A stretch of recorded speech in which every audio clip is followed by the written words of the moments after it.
Pak Fatihin jadi Fatih di sini juga, jadi terima kasih. Assalamualaikum warahmatullahi wabarakatuh. Waalaikumsalam.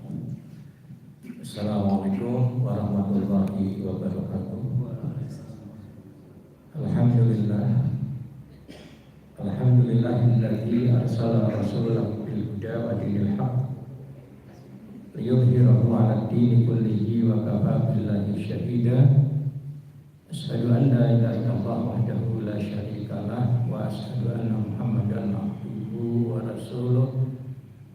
Allahumma shalli wa sallim ala Muhammadin wa ala alihi wa sahbihi ajma'in. Qala Allah ta'ala fil Qur'anil 'azim, a'udzu billahi minasyaitonir rajim. Laqad kana lakum fi Rasulillahi uswatun hasanah liman kana yarjullaha wal yawmal akhir wa dzakarallaha katsiran. Al-ayat. Pertama-tama marilah kita panjatkan puji syukur kita kehadirat Allah Subhanahu wa taala.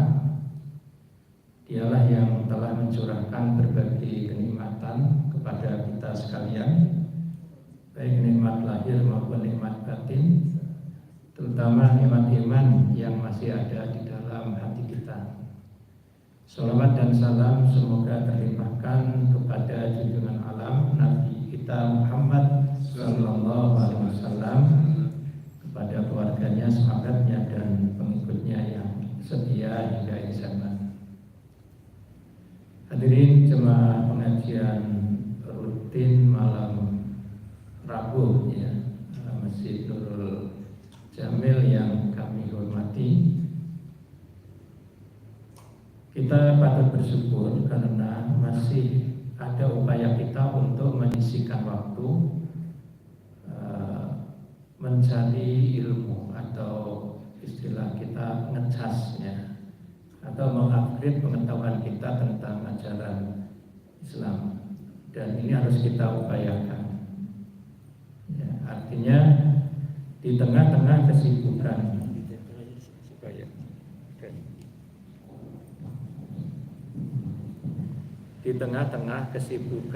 kita yang senantiasa menyertai kita dalam setiap hari ya. Kadang kita tidak terasa waktu itu tersita hanya untuk kegiatan-kegiatan yang mungkin yang bersifat duniawi ya. Sebenarnya kesannya semacam itu. Sebenarnya tidak demikian. Ketika kita berangkat kerja, itu bukan itu sebuah budaya atau satu kebiasaan yang tidak bermakna dalam agama. Kita yakin bahwa itu adalah termasuk dari nilai-nilai ajaran Islam, di mana kita diwajibkan untuk mencari nafkah. Termasuk langkah kaki kita ke sini mencari ilmu ya, dan lain sebagainya. Nah, kembali kepada kesadaran kita bahwa Islam tentunya tidak konotasinya hanya peribadahan yang ada di masjid saja ya. Tapi Islam segala keseluruhan aspek kehidupan kita itu di situ mengandung nilai-nilai atau terkait dengan prinsip-prinsip ajaran Islam. Maka kita harus tahu ya, ketika kita harus terjun bisnis misalkan, dan memang itu profesi kita sebagai seorang muslim, kita harus tahu bahwa di situ ada rambu-rambu secara syariah. Ketika kita mungkin di waktu remaja pemuda ingin nikah, kita juga sebenarnya harus dibimbing sebelumnya apa itu nikah dan tujuannya apa. Jadi dengan kata lain ya, segala aspek kehidupan kita itu pastikan ada hubungannya dengan syariat. Maka disitulah barangkali kita menyadari, dan mungkin ketika kita melakukan langkah-langkah kegiatan kita diawali dengan basmalah, itu akan penuh dengan keberkahan, insyaallah. Rasanya begitu, ya. Ada satu aktivitas yang terkait dengan larangan Allah, ya. Misalkan kita mau minum khamr, itu ada kaitannya dengan agama, tapi kaitannya itu sebuah larangan, ya. Ada yang terkait dengan anjuran, ya. Ada istilah amal ma'ruf nahil munkar di situ. Nah, disinilah kita ditantang untuk setiap saat menggali tentang ajaran Islam ini, ya. Karena keilmuan Islam itu sangat luas, apalagi kita secara khusus memahami tentang Al-Quran. Dan di dalam Al-Quran itu ternyata itu banyak terkait dengan disiplin keilmuan yang kita pelajari atau orang-orang pelajari dalam kaitannya dengan ilmu eksak maupun ilmu sosial. Di situ dalam ayat-ayat Quran di dalamnya itu banyak mengandung pesan-pesan moral yang dengannya kita dituntut untuk mengembangkan itu. Maka dengan demikian kita sebagai seorang muslim berupaya untuk dinamis, walaupun mungkin standar umum seperti 5 waktu kita laksanakan atau rukun Islam kita penuhi, ya, sampai hajinya kalau mampu, ya insya Allah itu selamat dunia akhirat. Bagi kita yang berpikiran maju, hendaknya turut untuk mengembangkan nilai-nilai Islam dan sebagai bahan dakwah dalam ajaran Islam ini. Artinya kita andil sebagai seorang dai dalam konteks tertentu, ya. Hadirin yang dimuliakan oleh Allah Subhanahu wa taala, kita saat ini kita masih dalam nuansa memperingati Maulid Nabi, ya. Walaupun istilah memperingati ini ada yang memperingati, ada yang tidak, ya itu tidak jadi masalah. Tapi yang terpenting kita juga sadar bahwa Nabi kita ini Rasulullah Shallallahu Alaihi Wasallam ini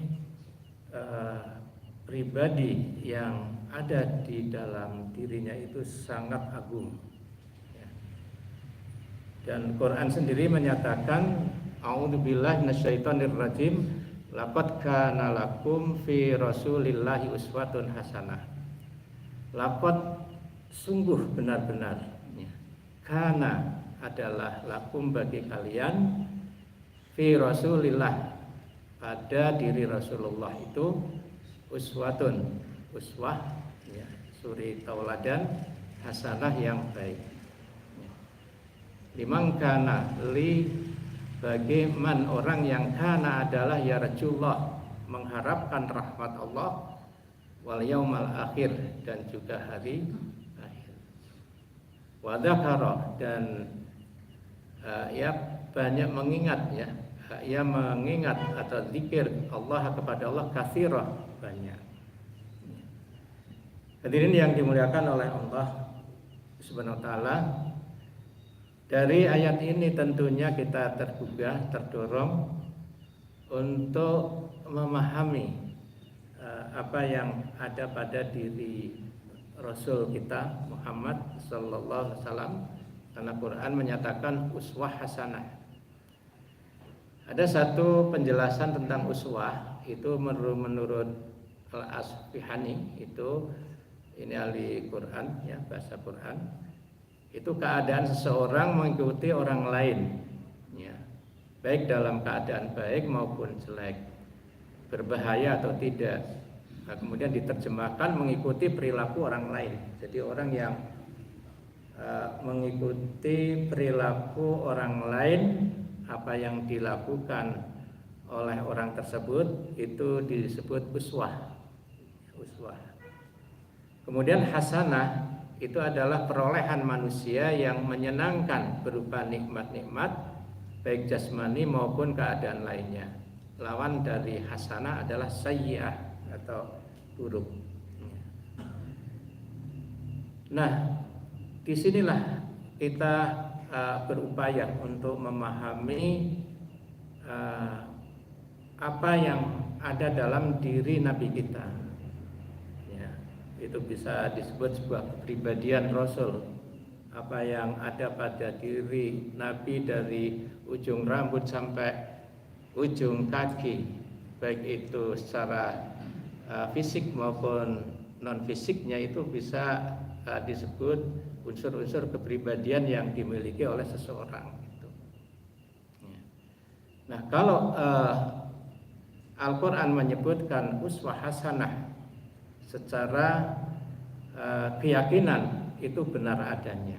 Nah, tinggal kita mengecek dalam kitab-kitab yang membahas tentang diri Nabi.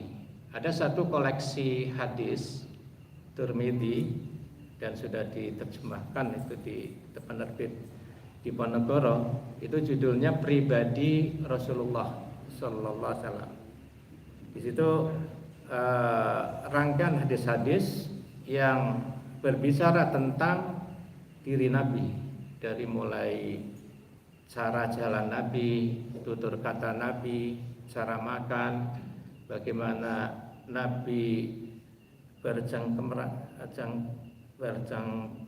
dengan sahabatnya, bagaimana Nabi dalam kehidupan keluarganya dan juga sosial. Itu ada di dalam hadis-hadis yang telah disusun oleh seorang ulama hadis, ya. Dan itu memang hadis Tirmidzi, ya. Nah, itu bisa sebagai referensi, ya, sebagai referensi. Kemudian apa yang perlu kita tauladani, ya, dari diri Nabi yang patut kita tiru? Yang pertama adalah berakhlak Al-Quran, ya. Sebagaimana Aisyah pernah berkata, kana khuluquhul Qur'ana, ya. Kana adalah khuluquhu, akhlaknya, akhlak Rasul itu Al-Qur'ana, Al-Quran.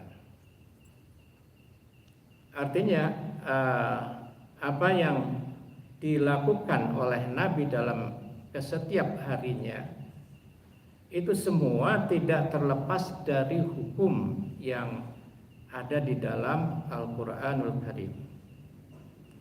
Oleh sebab itu, sebenarnya kalau dalam pengertian secara umumnya, ya, kita pahami Al-Quran itu menjadi sebuah hiasan dalam diri pribadi Rasulullah yang harus kita camkan, dan kalau kita mampu kita amalkan, ya. Karena dalam pengamalan syariat ini kan tidak saklek harus dilakukan. Dalam kondisi tertentu syariat ini memberikan dispensasi, ya. Misalkan orang yang tidak bisa sholat berdiri boleh dengan duduk, misalkan tidak bisa duduk boleh dengan berbaring. Ini keluasan syariat Islam, ya. Jadi ada satu batasan kemampuan yang tentunya dimaklum secara hukum, ya.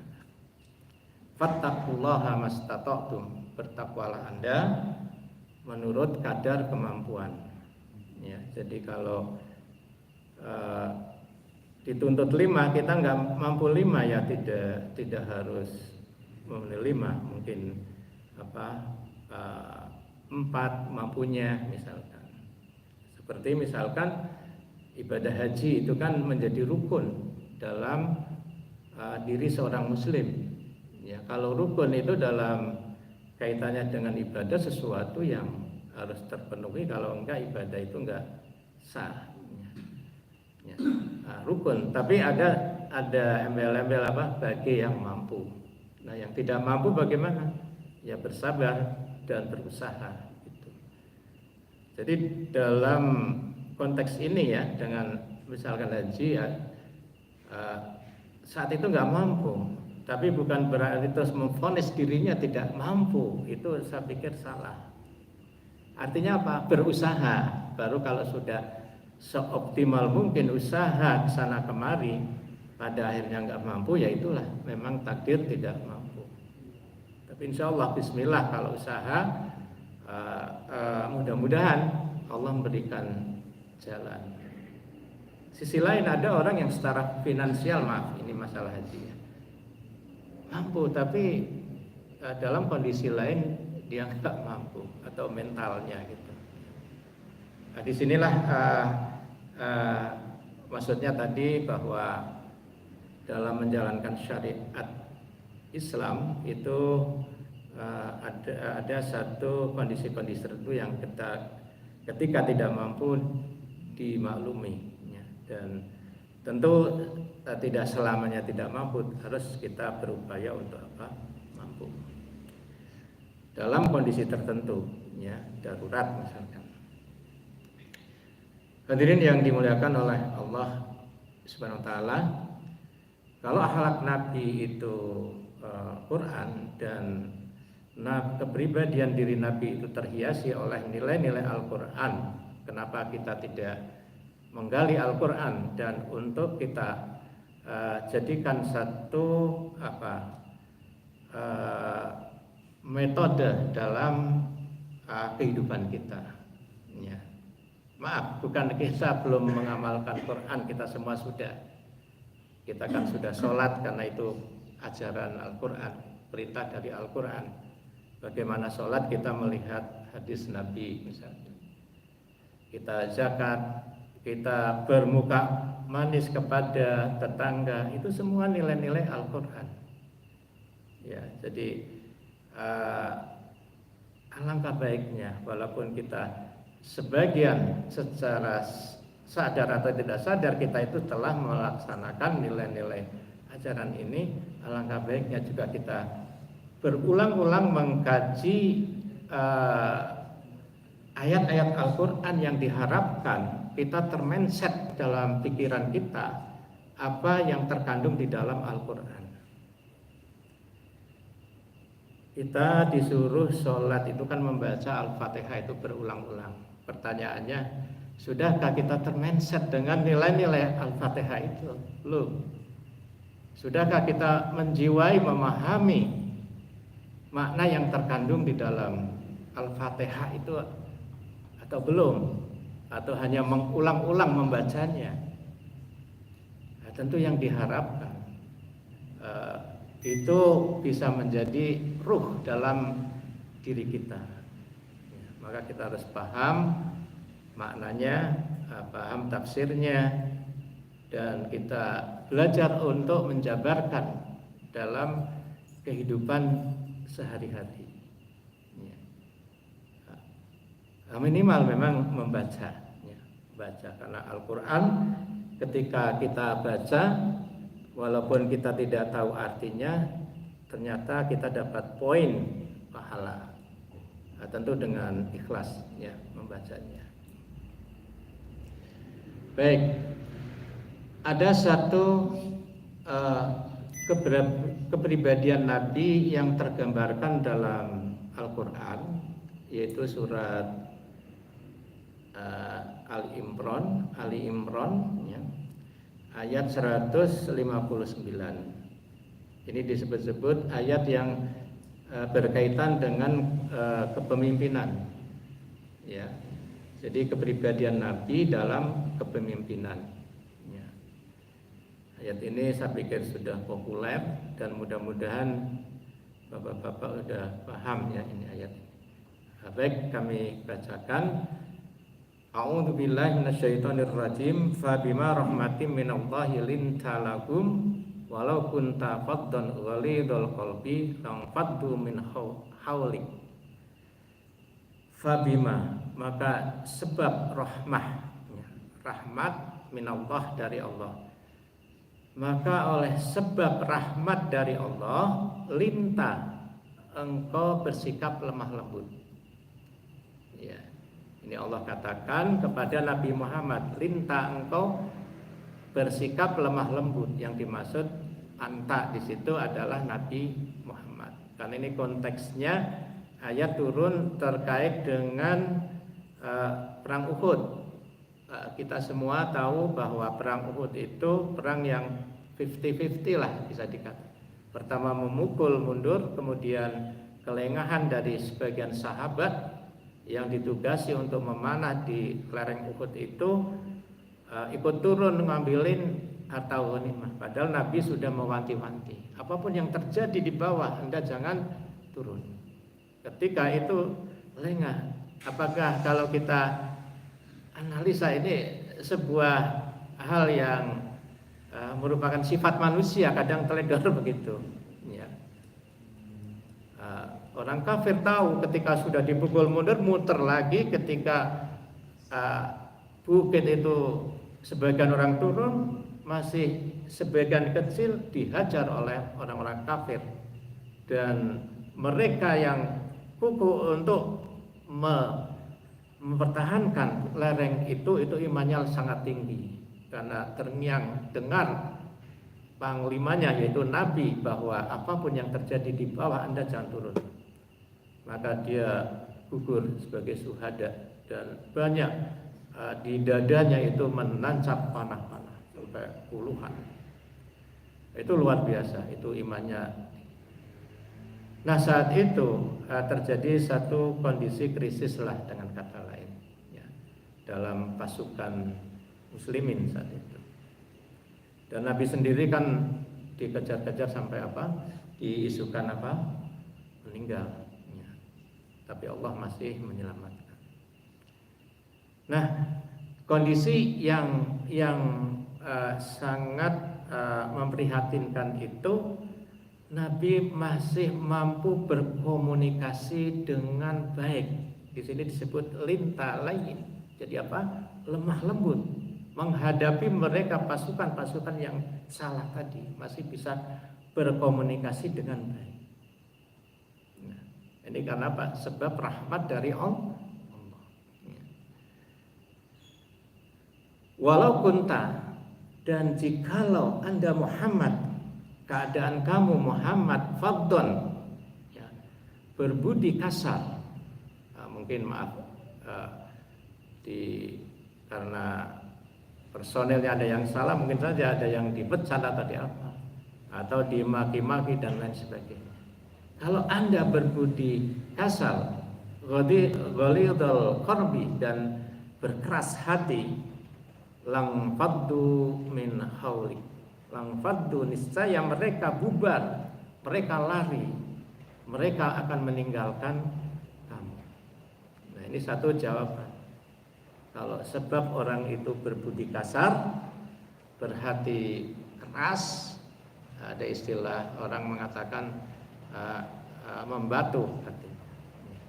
Lang faddu min haulik, niscaya mereka akan bubar, akan menjauhi kamu. Ini kan sebab akibat. Ini teori dari Al-Quran yang ini bisa kita amalkan dalam kehidupan kita. Kalau kita ingin orang itu simpatik dengan kita ya harus baik budi kepada mereka. Itu kan sebab akibat. Hanya kesabaran seseorang ini kadang teruji. Tidak ingat masalah itu. Padahal ini kunci-kunci kesuksesan dalam manajemen mungkin sebagai seorang pemimpin. Kita semua saya pikir akan menjadi kalau disebut dalam hadis itu menjadi pemimpin, baik itu pemimpin rumah tangga, pemimpin dalam keluarga kita maupun pemimpin di masyarakat, apalagi yang punya posisi-posisi tertentu yang di situ dia itu membawai orang yang di manage. Ini sangat penting bagi kita orang yang beriman menggunakan metode ini. Dan ini ayat terkait dengan jiwa kepemimpinan yang insya Allah akan sukses ya. Kemudian fa'fu anhum, ya, fa'fu, maka maafkanlah, engkau maafkan. Ini Nabi disuruh oleh Allah. Kalau terjadi begitu, bukan kita maki-maki, tapi kita maafkan. Ya, mungkin namanya manusia. Pada titik tertentu ada sebuah kelemahan. Kita maklumi. Selama kesalahan itu kesalahan yang mungkin bisa kita nilai sesuatu yang wajar. Maafkan mereka yang tersalah tadi. Wastaghfir, Masya Allah. Di sini juga Nabi disuruh meminta ampunkan mereka yang bersalah tadi. Mungkin kalau kita analisa dari sudut syariah itu ada kaitannya dengan perintah berjihad. Itu kan ibadah juga. Berarti dia mendurhakai Allah, ya dosa.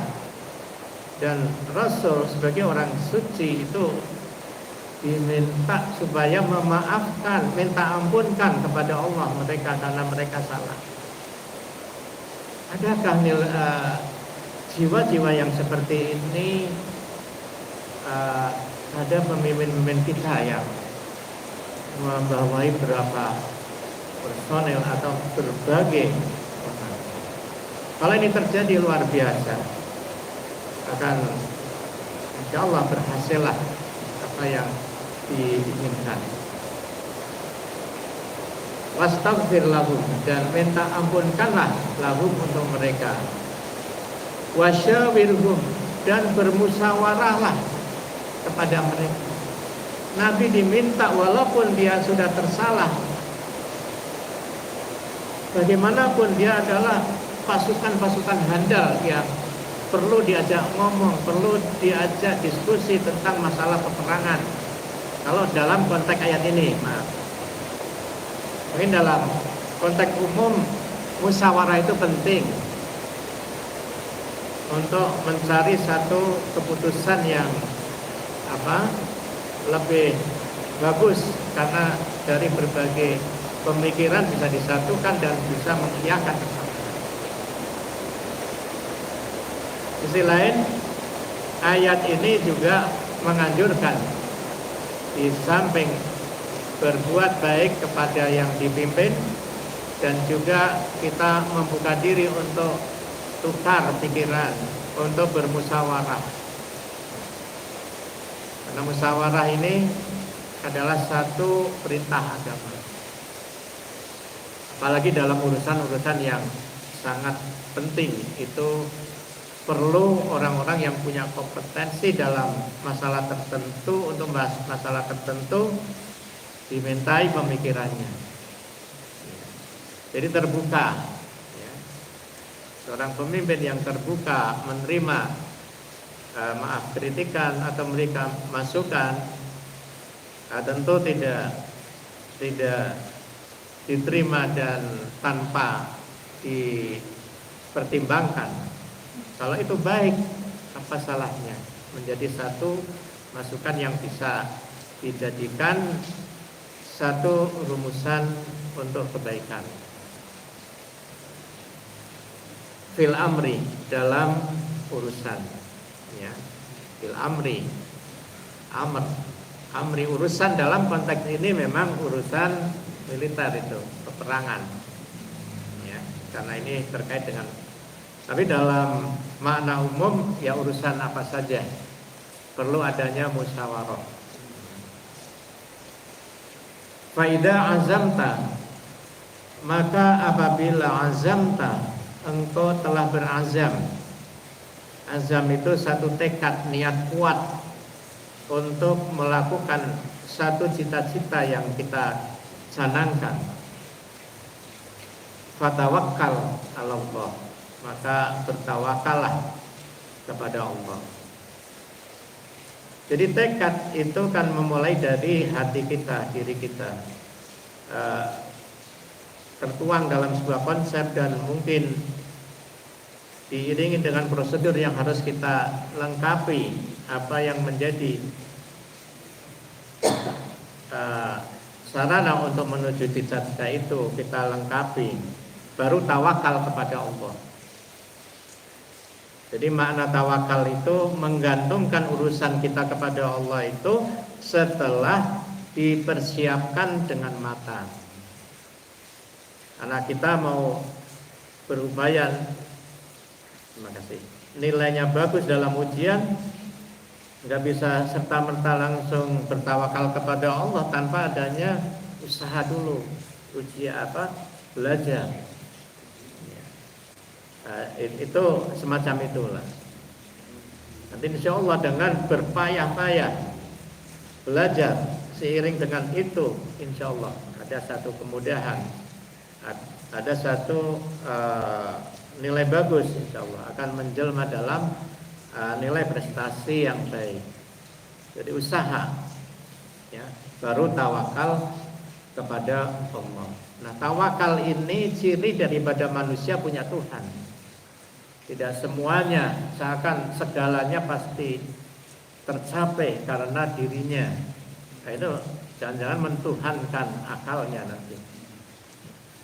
Walaupun kita sudah pede dengan skill yang kita miliki, kita punya Allah dan Allah kita pahami segalanya, maka kita serahkan. Ketika kita telah mempersiapkan dengan matang, dengan sebaik-baiknya, baru kita serahkan. Tentu konsekuensi daripada tawakal itu kan ibarat sebuah menyatakan ya kepada Allah, kalau ini memang Allah meridhoi, ya agar supaya apa yang menjadi cita-citanya itu terkabul. Nah, dengan berkat tawakal ini, ketika ada sesuatu yang gagal, hati kita sudah siap. Artinya kalau kita sudah serahkan kepada Allah, bagaimana Allah maunya. Kadang menjelma sesuatu yang tidak kita inginkan, nah, kita harus siap. Nah, ini menjadi kelebihan kita. Seorang muslim sudah siap mental. Kalau kita tidak paham itu, maaf, mungkin terjadi satu stres yang luar biasa, bisa depresi dan lain sebagainya. Nah, ini ujian mental juga. Kalau kita sudah tawakal kepada Allah, apapun hasilnya harus kita terima. Dan kita yakini itulah yang terbaik dari Allah Subhanahu wa taala. Dengan catatan tadi ya, persiapkan dengan matang, tidak asal-asalnya. Kalau asal-asalan kemudian gagal, harusnya jadi introspeksi diri kita. Ke depan harus memperbaiki. Ya. Apapun yang sudah terjadi itu namanya takdir. Tapi kita bisa perbaharui karena itu adalah sesuatu yang bisa kita perbaiki. Nah, ini makna tawakal. Itu menunjukkan bahwa diri kita punya Tuhan. Maka segala sesuatunya kita tawakalkan kepada Allah. Dengan catatan tadi, urusan itu sudah dipersiapkan dengan matang. Innallaha, sesungguhnya Allah, yuhibbu, cinta atau suka, al-mutawakkilin, orang-orang yang bertawakal. Kalau Allah suka, cinta, kenapa nggak kita lakukan? Apalagi urusan-urusan yang besar. Ya. Walau kita sudah merasa pede bahwa kita ahlinya, kita secara ilmu, skill tidak akan meleset, misalnya. Harus kita tawakalkan kepada Allah SWT. Ya, sehebat-hebat manusia masih ada errornya. Dulu ada Challenger itu ya, bisa meledak di tengah jalan itu ya. Mungkin secara keilmuan sudah eksak gitu. Kenapa terjadi begitu? Mungkin human error bisa jadi. Manusia itu bisa terjadi keteledoran lah. Penantang itu jalan jalan. Hadirin yang dimuliakan oleh Allah Subhanahu wa taala, disebut-sebut ayat ini merupakan satu nilai kepribadian Nabi dalam kepemimpinan. Yang ini bisa kita terapkan dalam diri kita, ya, dalam kaitannya dengan kepemimpinan, baik kepemimpinan rumah tangga maupun kepemimpinan masyarakat. Ya maaf, mungkin Pak Yun jadi DKM, kepemimpinan DKM dan lain sebagainya. Ya. Jadi modalnya lain tadi, lemah lembut, ya. Lemah lembut menghadapi masyarakat, melalui orang. Nah, itu musuhnya ego kita, ya, musuhnya ego kita. Kemampuan memanage ego kita inilah yang harus kita usahakan. Nafsu-nafsu yang akan menjurus kepada negatif itu harus kita tekan itu. Jelas nafsu itu nggak bisa hilang dari kita, tapi itu sebuah potensi kalau kita kelola. Ya, kalau nggak ada nafsu, nggak ada kedinamisan kita. Ya, ya, karena kita ada nafsu, ingin ini, ingin itu. Selama nafsunya diarahkan untuk kebaikan, itu menjadi sebuah potensi yang positif.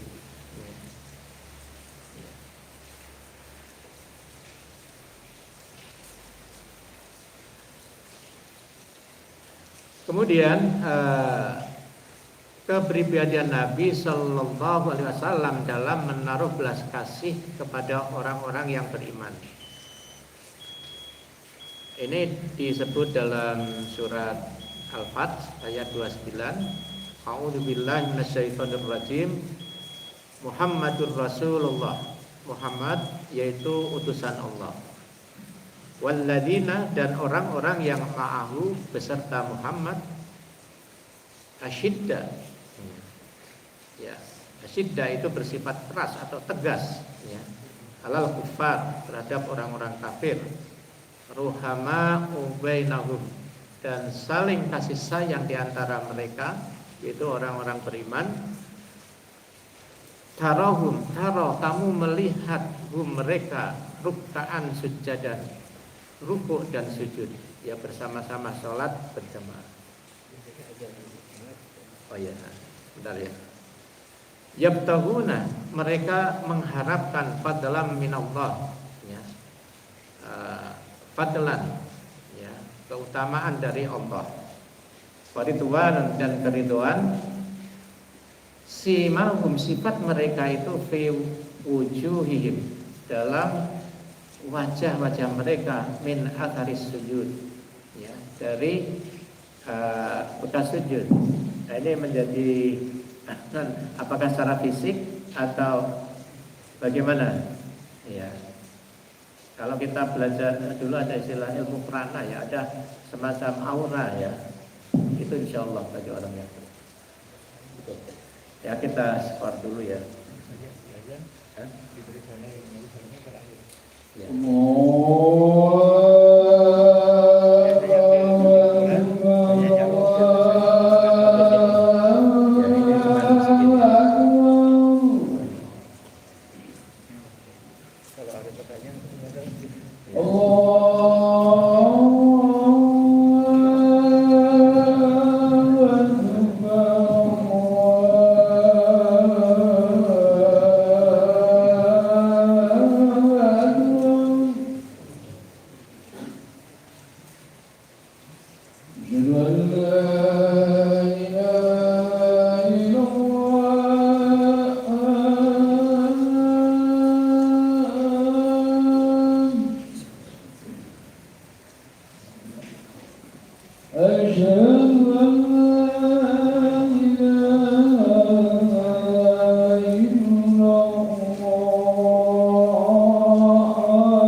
Gimana? Diklik layarnya, ada layar, ada gambar layar. Ada. Tiba-tiba di dalam.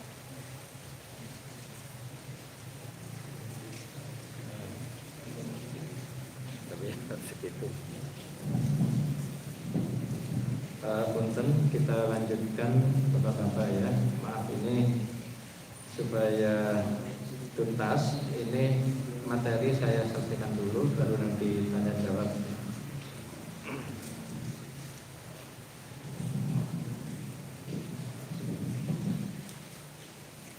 Baik, jadi ternyata kasih sayang Nabi itu tidak terbatas pada manusia, ya. Tapi bahkan kasih sayang Nabi itu terhadap binatang. Dalam sabdanya, ittaqullah, takutlah Anda kepada Allah fi hadhil bahaimah,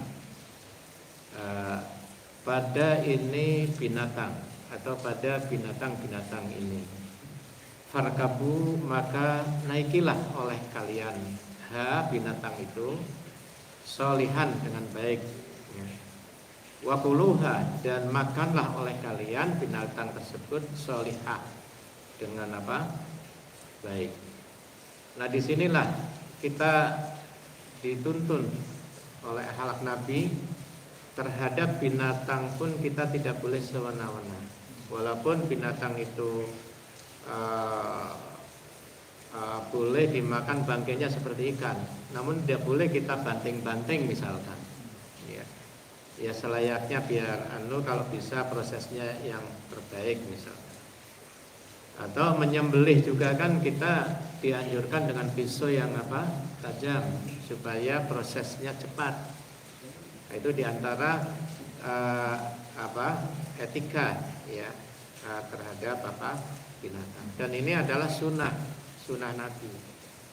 Dan ternyata kalau kita perhatikan, baik itu yang bekerja sebagai pawang, itu karena ya modal kasih sayang juga dalam pendekatan terhadap binatang. Kita pun insya Allah manakala tidak mengganggu binatang tersebut atau menyakiti, walaupun mungkin orang khawatir kita akan dimakan binatang, binatang pun tahu tidak akan semena-mena menyakiti orang.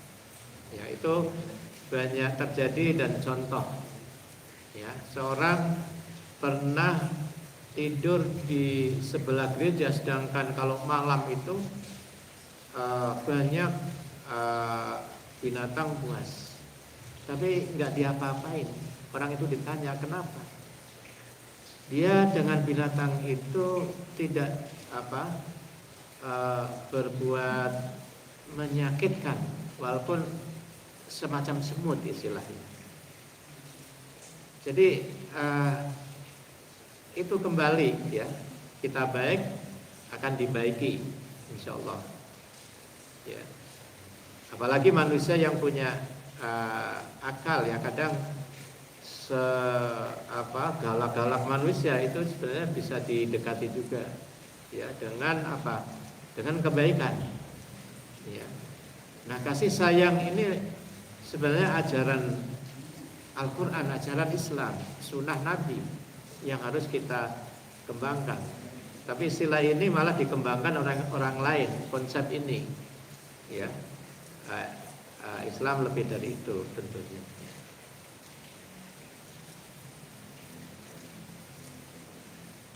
Kemudian ada contoh dalam Al-Quran, tapi ini konteksnya tafsir ya, bahwa pernah ini merupakan akhlak Nabi yang aktual hingga saat ini, yaitu menukar hadiah tanpa memandang agama tertentu. Sebuah ayat berikut ini merupakan respon atas Asma putri Abu Bakar yang pernah menolak hadiah dari ibunya yang musyrik. Maka turun ayat ini. La yanhaakumullah, tidaklah Allah melarang kalian anil ladina, terhadap orang-orang yang lam yuqatilukum, mereka tidak memerangi kalian fiddin, dalam agama, walam yukhrijukum, dan mereka tidak mengusir kalian min diyarikum, dari kampung-kampung atau rumah kalian, antabarruhum, bahwa kalian untuk berbuat baik kepada mereka, watuksitu, dan kalian untuk berbuat adil ilaihim, kepada mereka. Innallaha, sesungguhnya Allah, yuhibbul muqsitin, sangat cinta kepada orang-orang yang adil. Nah, ini artinya boleh kita tukar apa, dalam budaya kita juga ada tukar apa, hadiah, selama atau mengirim hadiah kepada orang tertentu.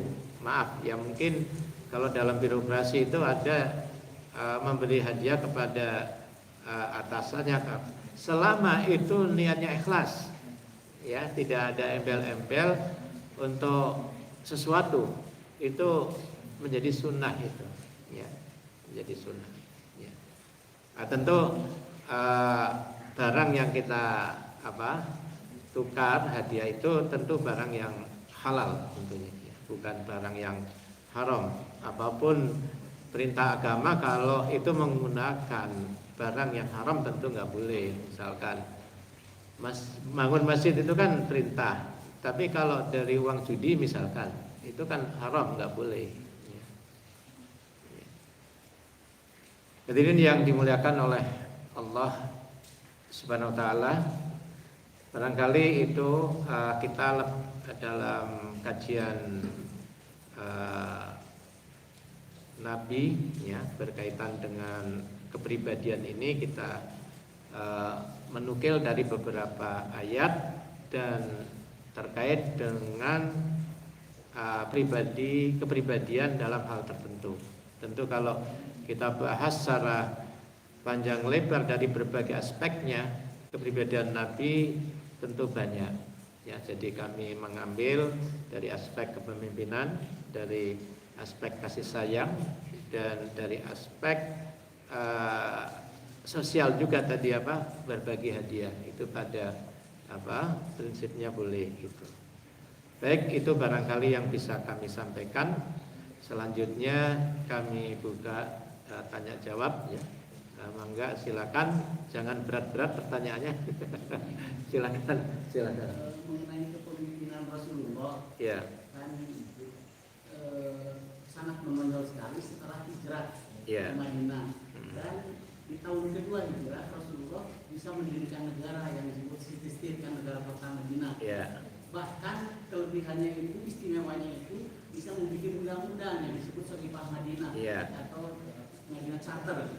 Kemudian yang saya pengen tanyakan, Madinah Charter ini dibikinkan satu buku oleh orang kafir, perang Jerman, namanya Adi Leipzig, tahun 1928. Nah, itu dibikin 47 pasal. Apakah itu tidak bermasalah dan tidak ada izin dari Rasulullah, dibikin bahkan oleh orang kafir gitu?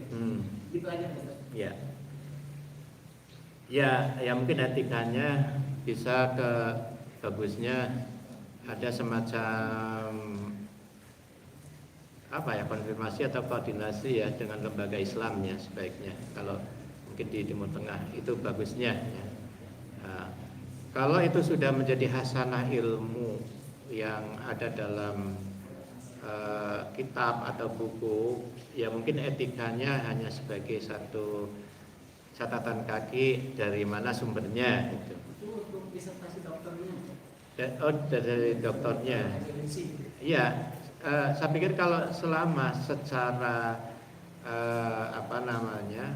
keilmuan itu tidak menyalahi, ya mungkin nggak apa-apa, Pak. Tapi yang perlu diuji secara keilmuan itu benar nggak, ya. Seperti etika kita ketika menukil dari pendapat orang lain, harus diterangkan dari mana. Mungkin mereka ada ada referen ya yang dipaparkan mungkin saja. Nah, berkaitan dengan analisisnya, yaitu memang tugas mereka ya. Nah, selama itu tidak menyalahi prinsip dasarnya dari naskah itu, saya pikir sah-sah saja. Nah, mungkin kalau ada menyalahi pasti ada dari ilmuwan kita yang harus mengkantor juga itu. Naskah Rasulullah itu kan dari ini langsung seperti cerita gitu. Iya. Narasinya panjang, nah dibikinlah dicetak. Iya. Di pasal. Iya, iya. Kalau itu istilahnya menerjemah ya. Menerjemah itu kan bisa mengalih ke bahasa atau memahami dari teks aslinya menurut dia apa tafsir atau apa terjemah yang dia terjemah mereka. Selama itu dicantumkan aslinya atau katakan bahwa ini ambil dari ini dan dia punya analisis begini, mungkin boleh-boleh saja. Selama nanti tidak menyalahi ya, apalagi menyudutkan gitu. Kalau ada unsur itu ya harus protes kita. Ya. Jadi Nabi kita memang menonjol kepemimpinannya dalam kaitannya pemimpin umat masyarakat ketika di Madinah. Ya, memang disitulah Nabi berkiprah dalam membangun peradaban yang dimana menghadapi musuh juga, ya, Yahudi, Nasrani dan paganisme Pak ya, yang penyembah berhala itu ternyata kelebihan Nabi ini mampu mendekati mereka gitu, ya. Sebenarnya bukan Nabi tidak tahu kenifakan mereka itu, maka kan orang munafik itu muncul manakala Nabi di kota Madinah. Mereka mau memukul Islam tapi nggak berani transparan, nggak berani berhadapan. Nah, sebenarnya ujung-ujungnya politis, maaf ya, itu ujung-ujungnya politis. Karena Nabi itu sudah punya power dan punya nama, orang yang digadang-gadang untuk jadi jadi pemimpin itu kesaingan istilahnya. Maka dia nifak bagaimana menghancurkan Nabi dan pemerintahnya ini. Dia yang sudah digadang-gadang ini akan bisa muncul. Itu sebenarnya kalau kita baca sejarahnya sangat kental dengan politis. Kenapa di situ ada orang munafik? Ya, di Madinah. Orang munafik itu bermunculan ketika Nabi di Madinah. Tapi luar biasanya Nabi mampu menghadapi berbagai corak orang. Nah, tadi itu dengan uswatun hasanah. Ternyata segalak-galak orang itu bisa didekati dengan akhlak yang baik, ya. Itu Rasulullah. Memang dakwah Nabi para sahabat itu kan melawan arus. Orang sudah yakin dengan ini disuruh masuk Islam, meninggalkan berhala. Ini kan satu dakwah yang luar biasa. Ya, kita sih maaf ya, mungkin kita ini hanya mengayomi saja, menambah hasanah keilmuan, ya. Tapi katanya saudara-saudara kita yang di luar Indonesia, seperti Amerika, itu juga cara dakwahnya luar biasa. Seperti menjajakan dagangan, punya ada barang baru terus dikenalkan.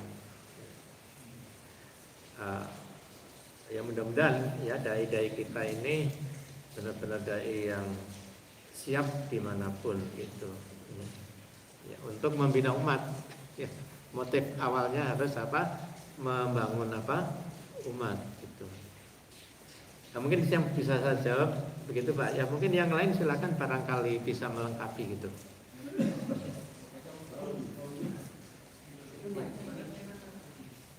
Linknya kemana? Waalaikumsalam.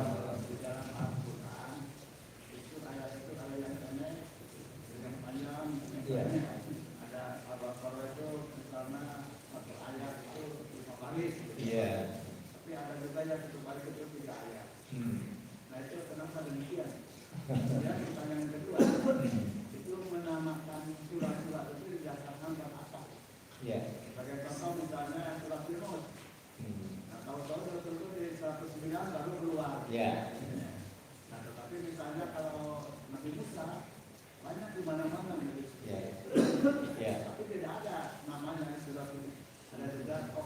Ya. Seperti juga Al-Ikhlas. Surat Al-Ikhlas ada enggak di dalamnya? Ada kata-kata ikhlas enggak? Ada. Ya. Jadi masalah ayat ada yang panjang, ada pendek, ya. Itu hanya ini saja yang bisa kami sampaikan. Ayat-ayat Madaniyah itu biasanya panjang-panjang, Pak. Yang turun periode Madinah. Nah, itu biasanya ayat hukum itu. Kalau yang periode Mekah itu pendek-pendek. Tapi bukan yang namanya pendek itu sepele ya istilahnya ya dibandingkan dengan panjang. Pendek tapi nilai balaghahnya sangat tinggi. Biasanya ayat-ayat yang Ar-Rahman, Allamal Quran dan lain sebagainya ada kan pendek-pendek, tapi nilai sastranya lebih tinggi, Pak. Ya, ada ayat yang ada ayat yang memang panjang untuk menjelaskan masalah-masalah hukum biasanya, ya, dengan bahasa-bahasa yang lurus-lurus saja lah, tidak mengandung makna-makna yang dalam gitu. Ya. Itu seperti surat Al-Baqarah, surat Al-Imran, kemudian An-Nisa yang dibaca oleh Nabi di awal Al-Quran itu termasuk ayat-ayat yang sifatnya umum itu ya untuk masalah hukum. Kemudian nama surat kaitannya dengan cerita yang disebut itu memang tidak seperti karangan ilmiah kita, judulnya ini dibahas sampai tuntas, tidak, Pak. Tapi ada disinggung yang dipandang menonjol barangkali, itu yang memberi nama kan para ulama Al-Quran dulu ya. Jadi yang dipandang menonjol itu dijadikan nama-nama surat gitu. Seperti Al-Baqarah. Al-Baqarah itu artinya sapi betina. Toh cerita tentang sapi betina milik Bani Israel kan paling beberapa ayat saja ya. Namun itu sangat menonjol kaitannya dengan perilaku Bani Israel yang berbuat zalim ya, ketika ditinggal Nabi Musa mereka menyembah al-ijlah, anak sapi ya. Kemudian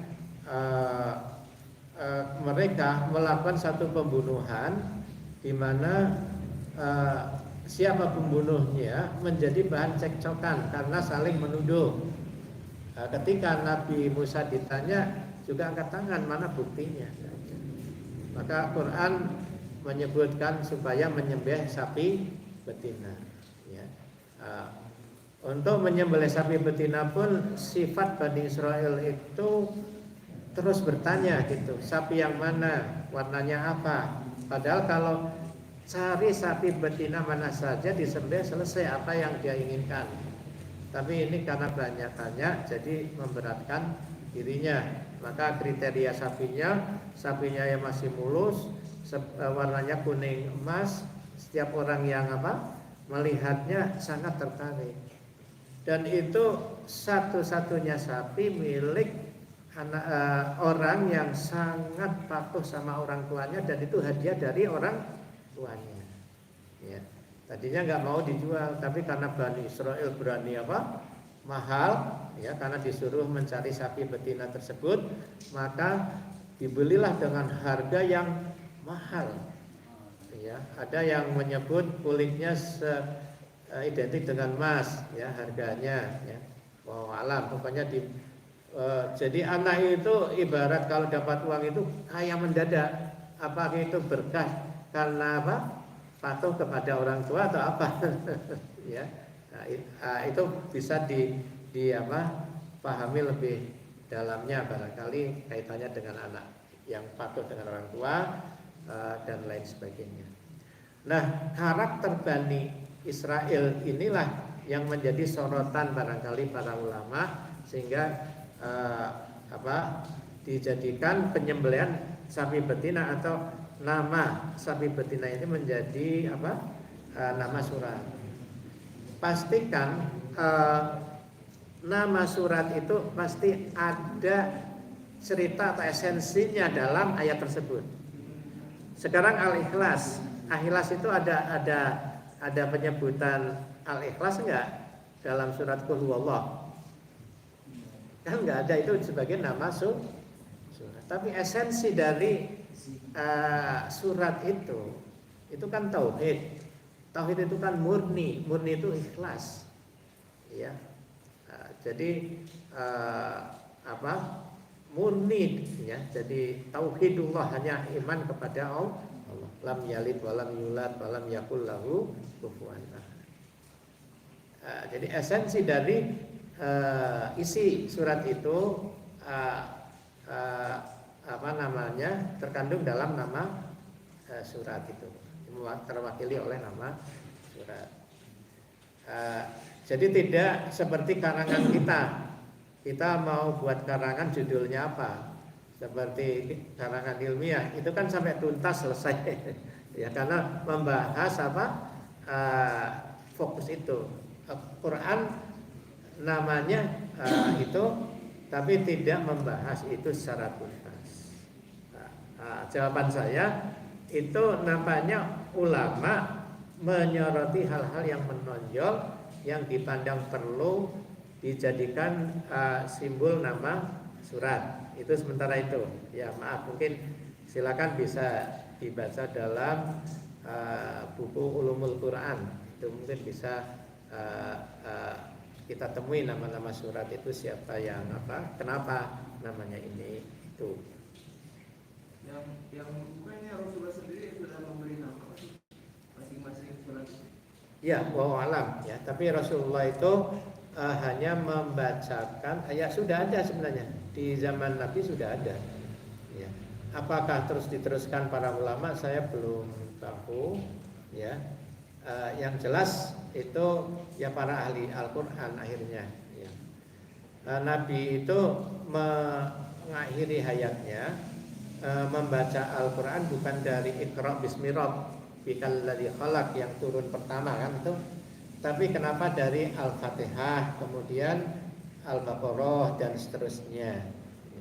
Nampaknya surat-surat yang bahasanya itu lebih umum ini dipaparkan di depan gitu. Nah yang bahasanya indah-indah ya, para sastranya itu tinggi, itu di belakang. Nah, kita bisa lihat juz amma saja. Itu untaian kalimatnya kalau kita hayati dengan ilmu balaghah itu syarat dengan sastra yang tinggi ya. Nah, Al-Fatihah ini ibarat sebuah mukadimahnya bahwa untuk menunjukkan isi Quran itu tersimpul dalam surat Al-Fatihah. Ya, di situ ada tauhidnya, ada sejarahnya, ya, dan ada hal yang sangat prinsip dalam kehidupan ini. Ya, maka pahamilah Al-Fatihah supaya kita yang sudah hafal Al-Fatihah ini paham ruh maknanya, ya, bisa kita amalkan. Ya, artinya sejak zaman Nabi istilah ada surat Al-Baqarah, Al-Imran ya sudah ada.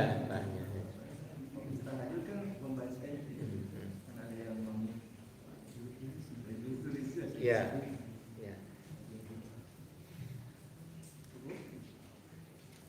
Ada lagi mungkin pertanyaan atau menambah? Cukup ya. Ya, oke. Baik,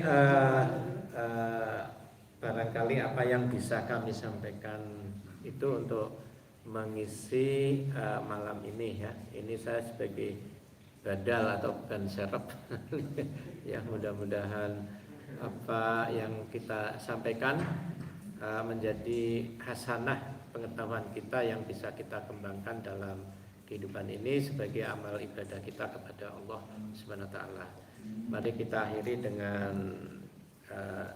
doa. Alhamdulillahirabbil alamin hamdan katsiran hamdan yuwafi ni'amahu wa yukafi mazidah ya rabbana lakal hamdu kama yanbaghi li jalali wajhikal karim wa azimi sultanik. Allahumma shalli wa sallim ala Muhammadin wa ala alihi washabihi ajmain.